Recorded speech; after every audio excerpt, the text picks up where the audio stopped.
Okay, good morning.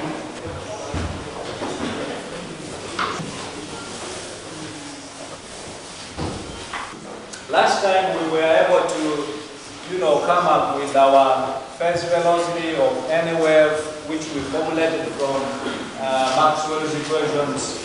The four of them, we say that either the divergence of E is equal to rho of epsilon, which normally is written as not to bother ourselves in terms of where the conductivity is, and the divergence of E is equal to E. And this was Gauss's law. And then the other one was the divergence of E is equal to 0. In most literature, like Pollack, you find that they still say this is also Gauss' law in magnetic fields.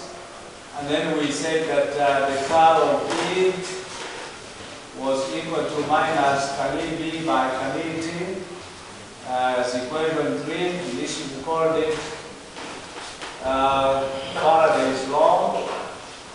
And then we said that the curl of H is equal to J plus Kali B by Kali T. And this is an improvement of Ampere by Maxwell. We stated all this, and when we stated all this, we ended up having our del squared E minus 1 over, not minus 1 over, minus epsilon naught, mu naught, Kali squared E by Kali T squared equal to 0. And also ended up, this was if we consider free space, that is del squared H was equal to epsilon naught minus epsilon naught mu naught Kali squared H Kali T squared was equal to 0. And these two equations are the wave equations that we came up with. That if we compare them with the classical equation, that is del squared phi minus 1 over nu squared Kali squared phi by Kali T squared equal to 0. This being a classical, or what we call a general equation. Then we ended up saying that if they are traveling with a velocity Vp, this would be the same as C over the square root of epsilon naught mu r. Now, if we consider the same frequency, if these two waves were moved, or if anything we are trying to look at, we consider at a particular frequency, then we say this would be the same as C over n, where n equal to the square root of epsilon r. Mu r would be the refractive index. If this medium was non-dispersive, and we really came up with all that, and we said that if the medium is non-magnetic, for non-magnetic medium,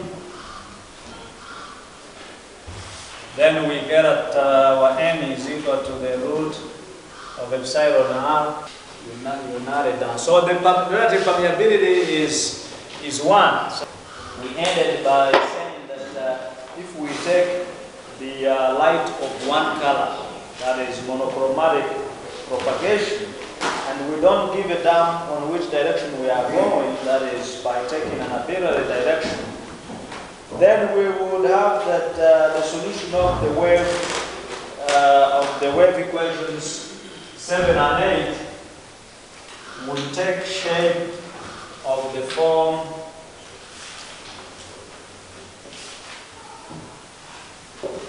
of the forms which we got. So, and we went ahead and substituted for E.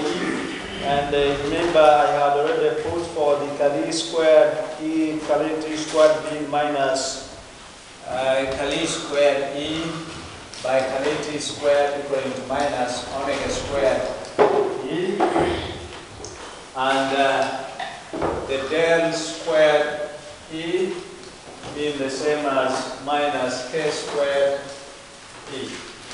We are interested in these two because of these two parts of our equations. Now, for today, we just continue with our gymnastics, algebraic gymnastics, in order to get our propagation constant, or we can call it a wave number k, and also look at a few other relations that will help us understand the phenomenon concerning the propagation of electromagnetic waves. So electromagnetic waves, in other words, in free space, they move with the speed of light. That's why when you have your station transmitter here, and you transmit an AM signal, for example, amplitude modulation signal, it goes up to the ionosphere. The ionosphere is the layer at about 50 kilometers and above that houses charged ions, either positive and negative. This comes out of the oxygen molecules being knocked by the ultraviolet rays, that when they knock off the electrons, you get positively charged oxygen ions, and then you get electrons. Normally, we get interested in the amount of electrons in the ionosphere because it is electrons that are mobile or can easily move within the layer of the ionosphere. The charged ions, positively charged oxygen ions, are too huge to freely move. But for any oxygen molecule that is knocked by or is dissociated due to the UV light or ultraviolet rays, you get an equal amount of electrons being knocked off. So we have equal positives and equal negatives in the ionosphere. But in your own future consideration of physics and science, especially if we were to go into space weather or space science, per se, you find out that the ionosphere, what we are interested most in are electrons, because electrons are free to move. They are lighter and they are free to move. Even in an individual atom, you find that electrons always move around the shell freely. And when you talk about the conductor like a metal, electrons are always ping-ponging around freely, and that's why we are able to have metals being good conductors in electricity. So we had almost come to the del squared ESR plus epsilon naught mu naught omega squared ESR is equal to 0 from equation, I'm not sure whether we have written that, yeah, from equation 17. Did we write that equation? No. Well, equation 17 is before we did any much of the calculation, I believe I stated it. If you didn't write it, I'm sorry. If we substitute for E from equation 15 into equation 7, we get, do you write that statement? Yes. And we have the del squared ER plus epsilon naught mu naught omega squared ER, then equals to 0. That was supposed to be equation 17. And then we did the differentiation. Kali by Kali t equal to minus I omega E, Kali square E, Kali t square B in my omega, and then del E being I K E, and del square E being minus K square E. Is on the way, nevertheless. So for propagation, for propagation in the z direction. Remember, previously we've been saying that if we took an arbitrary direction, but now what if we take in particular the z direction? Then we have that our k is equal to kz, and our k dot r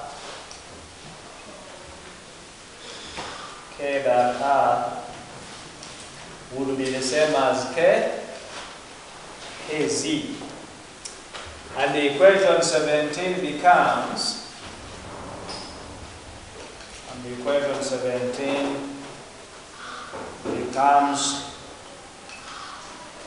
Kali squared ES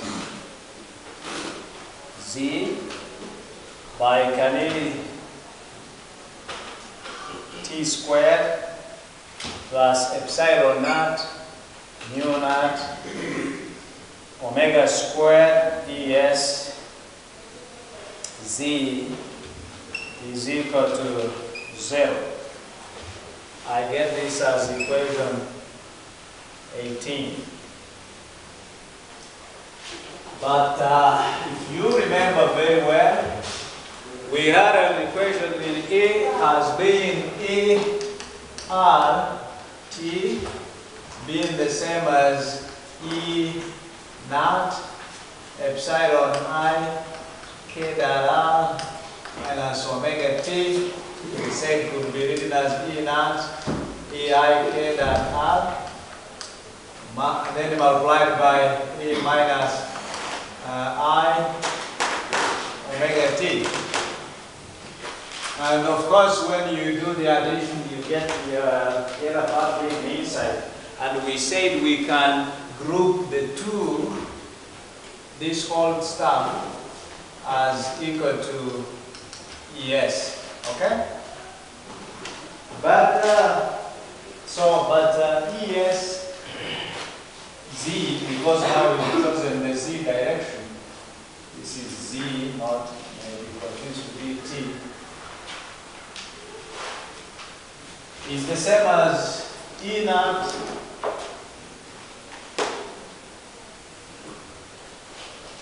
epsilon I kz, because we've just said a little while ago that here k dot r is the same as this. Instead of I or k dot r, we are having I kz to represent our ES. So this would imply that my Kali squared ES Z, Kali Z squared, and I believe you know that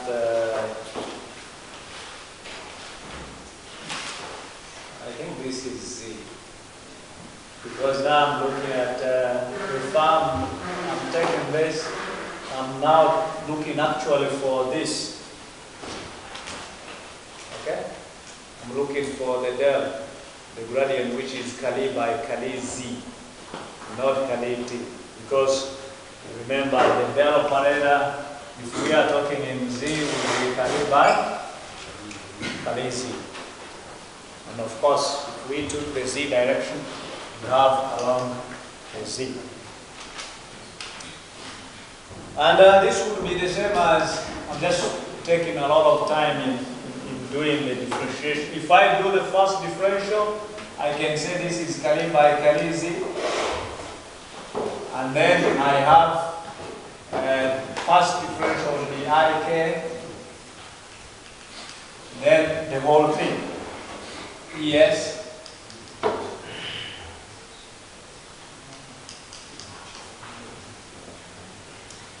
And this would, when I do it again, or if I wanted, I could have just left E naught E I K Z.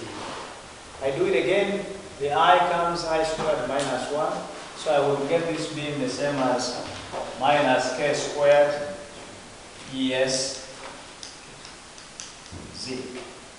So now that now you know how everything is coming up, we better speed up. That equation 18 becomes, if we substitute it, minus k squared plus epsilon naught mu naught omega squared es z equal to 0.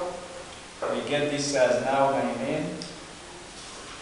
Thus, we can simply say divided by es both sides, we end up having our k squared is equal to epsilon naught mu naught omega squared, implying that our k is equal to omega root epsilon naught mu naught, and you know what this means. Or we can say that our k is equal to 1 over root epsilon naught mu naught is the same as the speed of light. So this would be equal to omega over. In your optics, you should have seen this, where our c is equal to 1 over root epsilon naught mu naught. This is a popular expression in waves, that if you are looking for the wave number and you are given the speed of light and you are given the angular frequency, then you are able to get the wave number from that expression. Now, introducing the wavelength lambda, of course, when you talk of a wave, you get to know a bunch of parameters. A wave goes with the frequency, goes with the velocity, goes with the time, which is normally periodic, if it has to make sense. And finally, it has to go with the wavelength, which wavelength is any distance between any two particles that are forming up the wave, that are in phase, or that are having the same properties. And that's where we normally say that an expression V is equal to lambda F is a key wave equation in all stages in your physics life. So introducing the wavelength,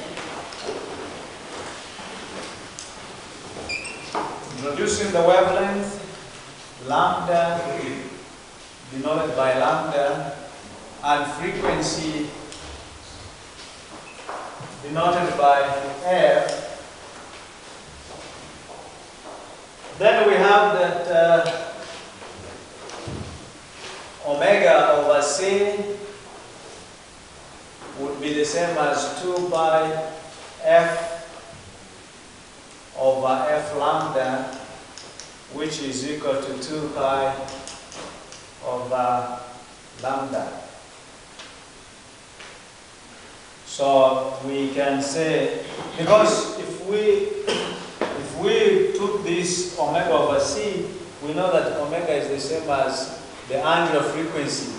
The angular frequency is by taking the angle you take to go through a cycle, which is 2 pi, times the frequency which you will be moving at to finish the whole cycle, and hence the 2 pi f. And the speed is defined from v is equal to lambda f, so c would be lambda f, so our k would end up being the same as the 2 pi over lambda. So our propagation constant, or what we call the wave number,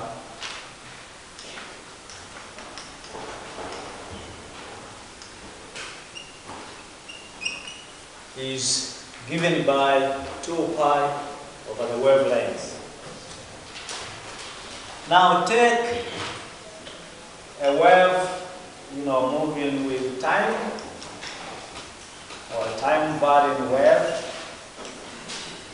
which is equal to E naught, the amplitude, EI, E nu, K dot R, minus omega t. If we exploit the Maxwell's equations,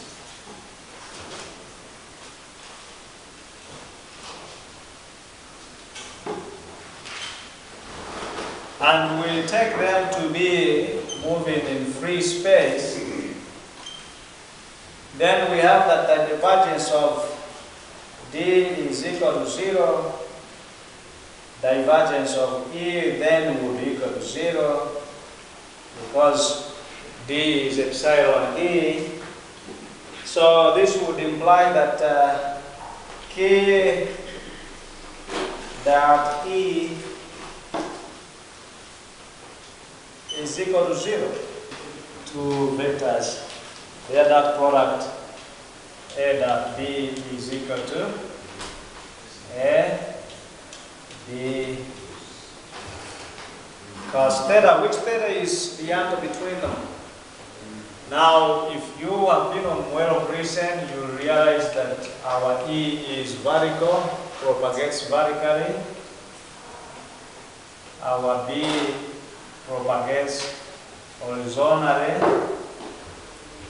And then the propagation the propagation vector will be along this place.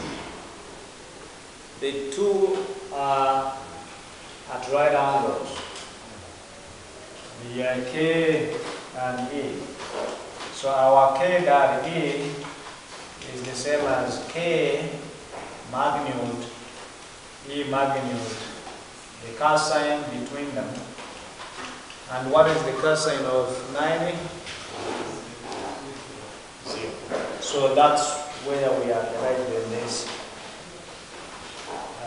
kind of weather rule or condition. Similarly,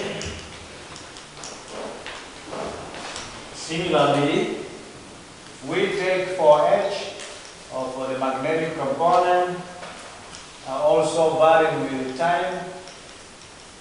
This would be the same as H naught exponential I K dot R minus omega t, such that from Maxwell's equations,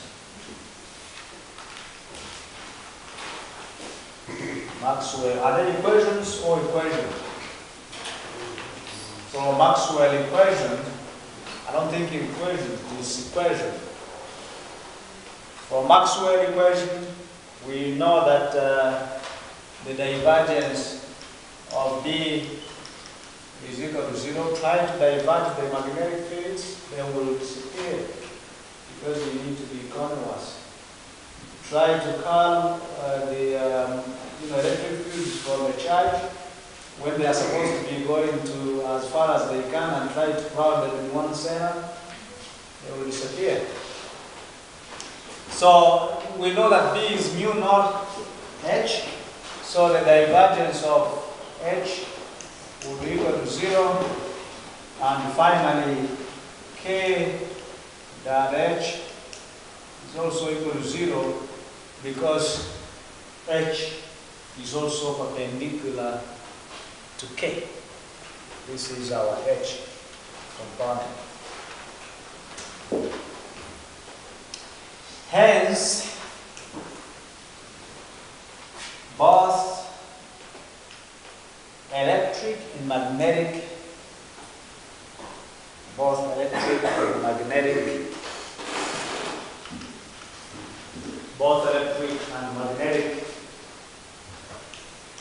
field vectors or components of the electromagnetic wave are perpendicular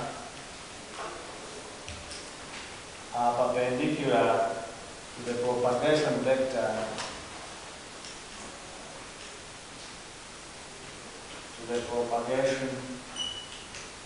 vector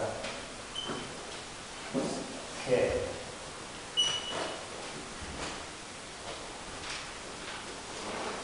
So if we utilize the equation 15 in 16, which I don't know where it is, you know better, because you can easily flip your notes than I can do to mine.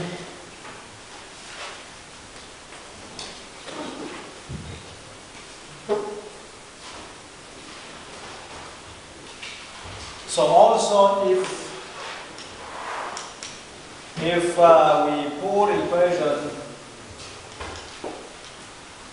we put equation 15 in 16, and 16 in the curl of E equal to minus Kali B, Kali T, which would be equal to minus mu Kali, so this would be mu naught, Kali H by Kali T in free space. Then we would have that the curl of E naught, because I'm now substituting, remember the equation 15 and 16, these were two equations, wave equations, time varying equations where we had ERT and HRT. I don't remember very well, but I can keep there. 15 and 16 we are writing our equations of the form ERT and HRT, ending with the HS and ES. So we would get this as epsilon I K dot R minus omega T, which would be the same as the curl. The curl would be the same as grad EI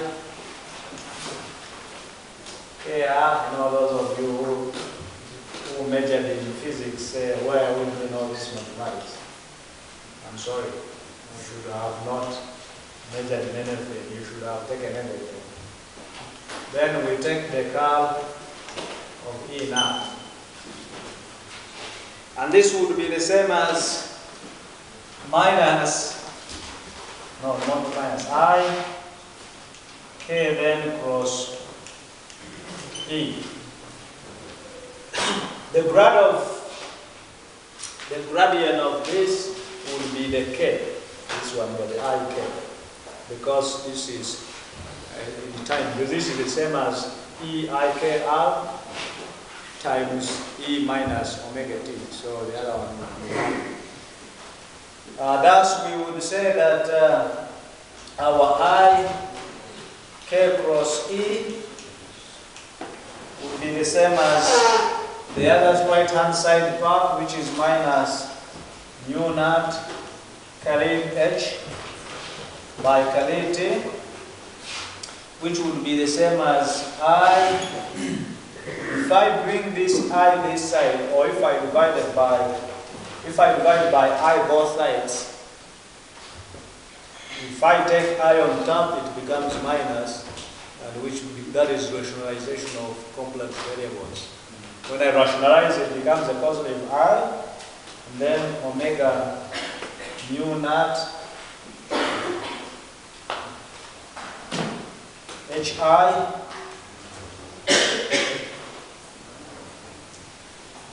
hence we would have that our K cross E would be the same as omega. No. I have the H. Do you remember what H was? And when you take the Kali by Kali T, it would be minus. I'm doing something illegal here. When I do the Kali by Kali T of H is the same as H naught I K R minus omega T. If I take this, would be like a constant, then I have minus I omega, the whole thing, and then I substitute in I would end up having, do we need to bother ourselves with the HIs and the like for now? I'll remove it, and I think you do the same on well. So I have an I here, and an I there, so they will go away. So that my K cross E would be the same as omega mu naught H. I have the mu somewhere. That is already there. Or we can rewrite it that H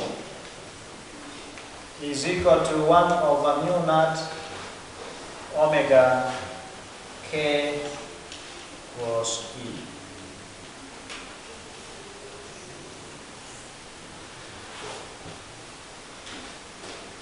Wow. But omega is equal to K over C, which C was epsilon naught mu naught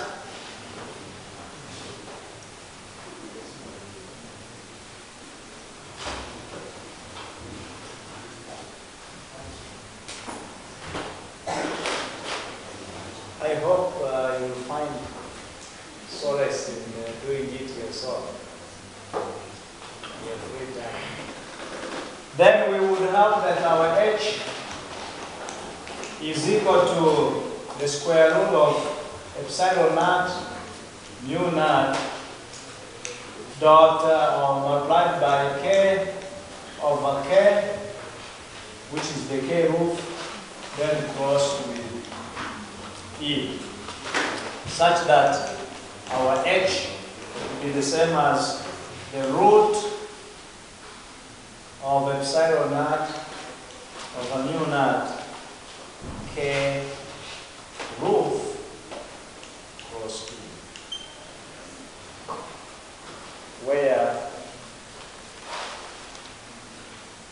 K roof, K hat, whichever you want to call it, is the unit vector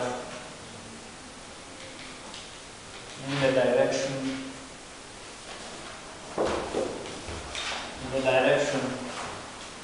of the vector A, of the vector K, in the direction of propagation, where the direction of propagation. Now hence, H, you look at the H closely, would be the same as being perpendicular to both the propagation constant and the electric field intensity.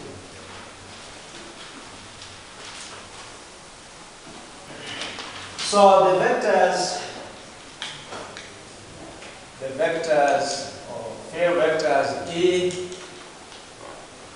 and H and K, E, H and K constitute a right-handed system.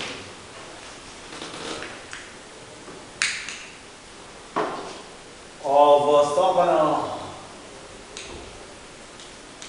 orthogonal vectors as shown below.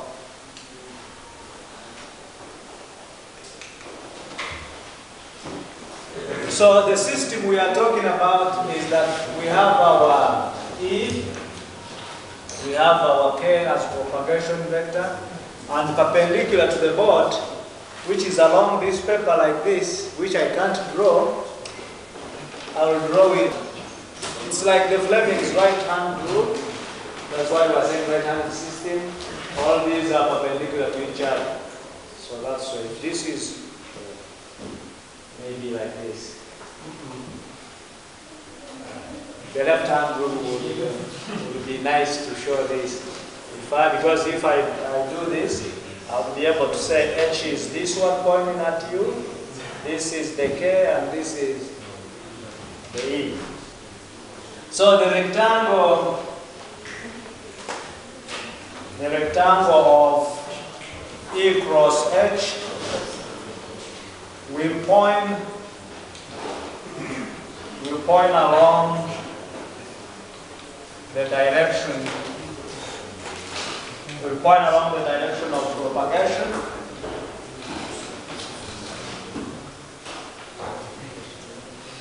However, we note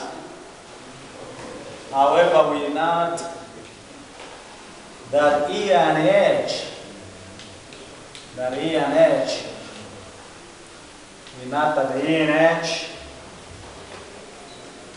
are in phase. Are in phase meaning when I'll try to use the crude demonstration that as this is going up, this kind of phase, you see that at any point their particles are almost on the same. If this is on the peak, this one is also on the other peak, but horizontally. So I'm having that kind of phase, sequence. Are in phase, albeit those of you whose English is poor, although they are perpendicular.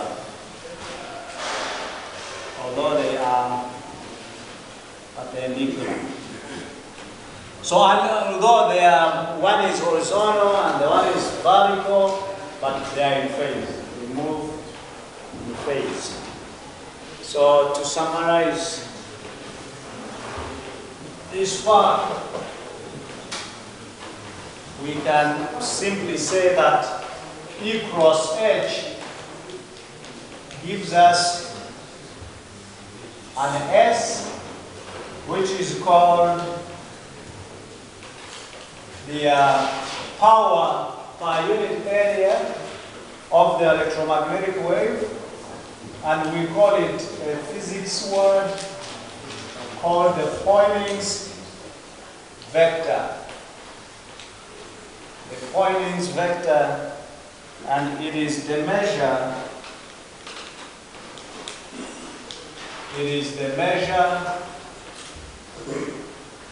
of energy flux. It is the measure of energy flux. We shall pick it from there tomorrow. Enjoy your lunch.